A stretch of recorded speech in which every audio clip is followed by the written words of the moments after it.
Can I start by asking you about the deadly force that the junta is using against protesters? Amnesty International is saying that its strategy has turned to shoot to kill the protesters. Do you believe that's what's happening on the ground in Myanmar? Unfortunately, I'm afraid that is true and fact. It's getting worse and worse because they have been declaring the war against its own people. So the snipers are on the trees, snipers are on the floor, on the roof, and they are on everywhere, and they are just shooting. And this is just so sad to see. This happened again and again. It have happened in 1888. It happened 97. It happened 2007. It happened 2017. And now in my lifetime, 2021, we have seen this crime against humanity. Let me just read you what the UN Special Rapporteur for Myanmar has said. He is basically saying that the junta is shooting down people in cold blood using 12-gauge shotguns, 38-millimeter rifles, semi-automatic rifles against peaceful protesters who pose no threat. You've just talked about snipers in at high points taking aim. What do you think the aim of the junta is now? Because up until now, they were using water cannon, they were using rubber bullets. Why do you think now, a month after the coup, they have turned to this escalation of live fire? In the way, it's not surprising. That's exactly what happened in 1988. That's what happened in 1997. That's what happened in 2007. That's what happened in 2017, and now it's happening again. So it's like repetition of the same crime against humanity. And I'm afraid this is what has been happening to ethnic minority states like Kachin, Karen, Rakhine, Shanmun, Chin. This is what we have been living on for the last 50 years. They are bringing the bombs by the fighter jets. It seems like they have the license to kill. They have the license to rape, the license to torture, and the license to crime against humanity. Dr. SaSa, you mentioned all these ethnic minorities. Of course, the world knows about the attacks and the brutality against the people of Rakhine State. We've seen how the Rohingya have been pushed out of Myanmar. So we understand that. We put that into context. And I want to ask you this, because we also spoke to the UN Special Envoy for Myanmar, as you know, Christine Schreiner Burgener. She said this to us. I want to play what she told us about the protesters themselves.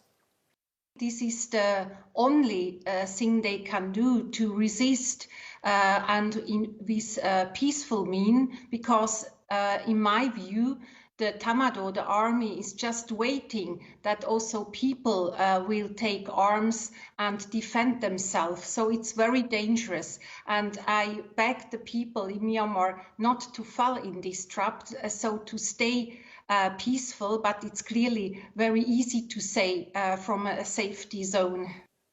So, Dr. SaSa, she is begging the people of Myanmar, your people, not to fall into the junta's trap. Do you also, would you reiterate that call? Do you beg the people also not to resort to violence themselves, not to get trapped by the military into doing that, and then, maybe an even worse crackdown? The people of Myanmar are brave, courageous, and peaceful. This is a peaceful country.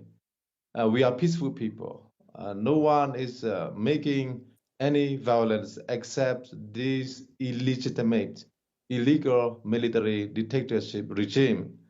So it's a very, very difficult for me to see our people will take guns or any weapons to against the Tamado. There never was ethnic minorities or any other group of people in Myanmar who come and take weapons and against the Tamador or the military regime.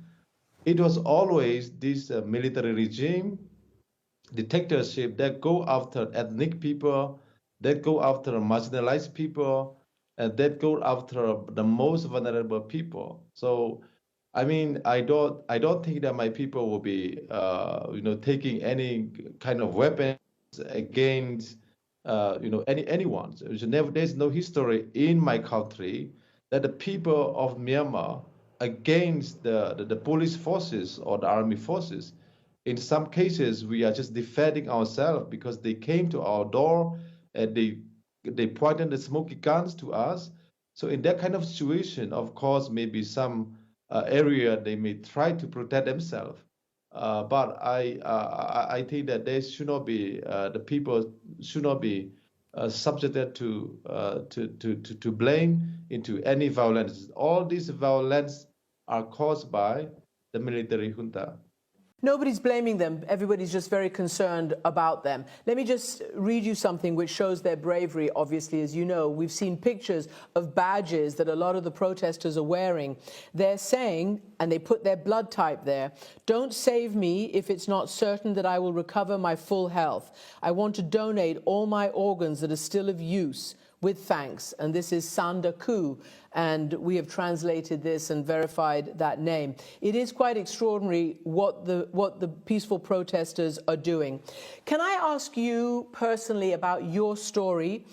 You escaped the day of the coup. I think you were with Daw Aung San Suu Kyi. Tell me what happened on that day and how you were able to flee to safety as you are now. I mean, I was supposed to take part in the formation of the government, and I was to take some senior role in the government.